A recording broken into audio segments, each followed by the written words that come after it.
নমস্কার বন্ধুরা, বাঙালগুটি রান্নাঘর চ্যানেলে আপনাদেরকে জানাই আরও একবার স্বাগত। আজকে আবার একটা নতুন রেসিপি নিয়ে এসেছি। আজকে করব চিকেন পকোড়া।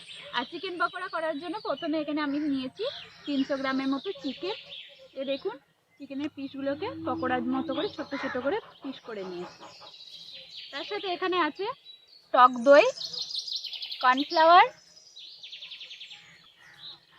এখানে নিয়েছি একটু চিলি ফ্লেক্স, কয়েকটা ধনে, চিনি, টমেটো বাটা, পেঁয়াজ আর আদা বাটা, লঙ্কা ধনে পাতা বাটা, এখানে আছে 2 কাপের মতো বেসন আর লঙ্কার গুঁড়ো, একটা চাট মশলা নিয়েছি, জিরে গুঁড়ো, নুন আর হলুদ। সবার প্রথমে চিকেনটাকে কি করব, কিছু মশলা দিয়ে ম্যারিনেট করে নেব। চিকেনের মধ্যে দিয়ে দিচ্ছি পেঁয়াজ আর আদা বাটা, তারপরে দিচ্ছি টমেটো বাটা, কাঁচা লঙ্কা আর ধনে পাতা বাটা, এর মধ্যে দিচ্ছি চিলি ফ্লেক্স আর গোটা ধনে, দিচ্ছি 1 চামচ কাশ্মীরি লঙ্কার গুঁড়ো,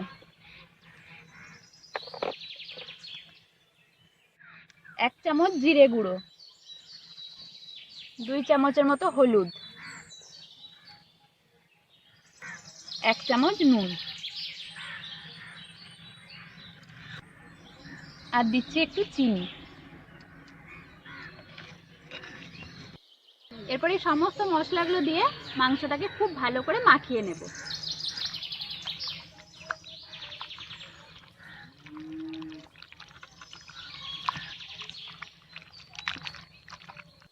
দেখুন, মাংসটা সমস্ত মশলার সাথে খুব ভালো করে মাখানো হয়ে গেছে। এরপর 10 মিনিটের জন্য মাংস একটু ঢাকা দিয়ে ম্যারিনেশন হওয়ার জন্য রেখে দেব।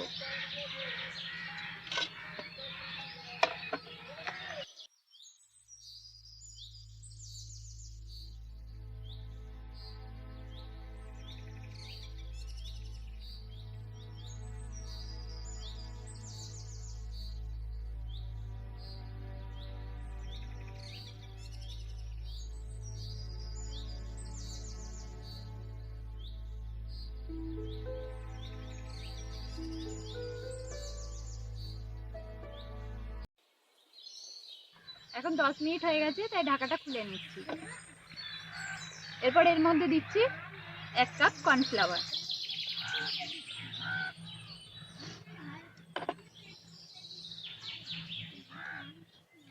এরপর দিচ্ছি 1 কাপের মতো টক দই আর দেব বেসন,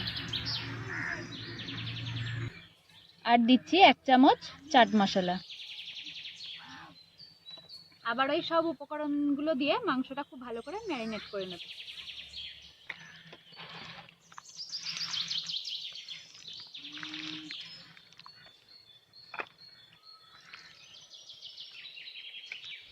আর এখানে 2টো ডিম নিয়েছি, এই ডিম দুটো ওর মধ্যে দিয়ে দেব।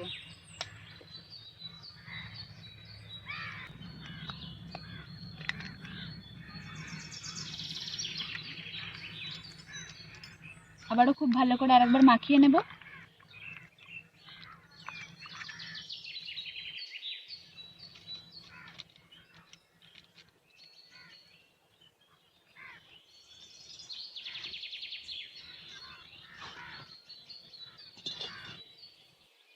কড়াই গরম হয়ে গেছে, এবার দিয়ে দিচ্ছি সাদা তেল।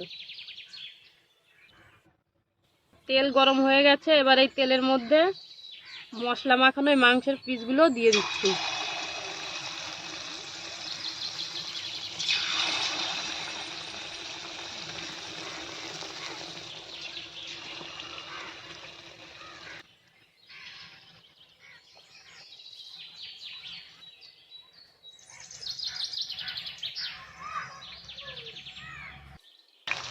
এক পিঠটা করে ভাজা হয়ে গেছে, তাই একবার করে উল্টে দিচ্ছি।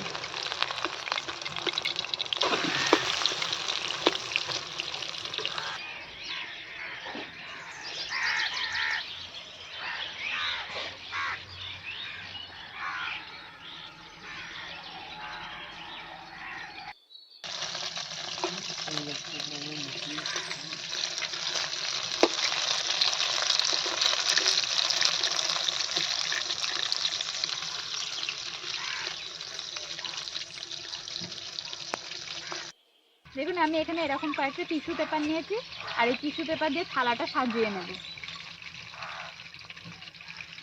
এইভাবে থালাটা টিস্যু পেপার দিয়ে সাজিয়ে নেওয়ার কারণ হচ্ছে এর মধ্যে পকোড়াগুলো তুলে রাখবো, আর পকোড়ার মধ্যে যে অতিরিক্ত তেলটা থাকবে সেটা এইগুলোতে টেনে নেবে।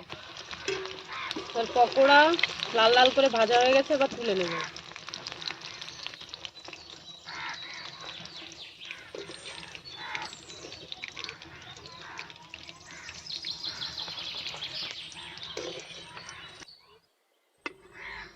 এই যে দেখুন পকোড়া ভাজার পরে যে অতিরিক্ত পকোড়ার কুচোগুলো আছে ওগুলোকে তুলে ফেলে দিচ্ছি, কারণ এরপরে আবার যখন পকোড়া ভাজবো নাহলে তেলটা কালো হয়ে যাবে খুব তাড়াতাড়ি।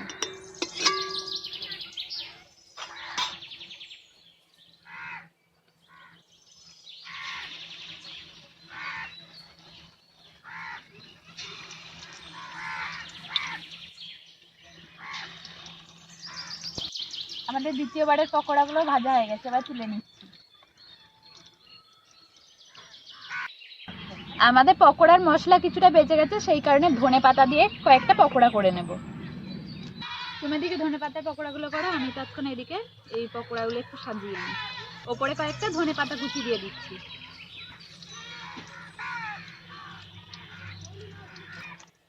আর এর উপরে ছড়িয়ে দিচ্ছি একটু চাট মশলা।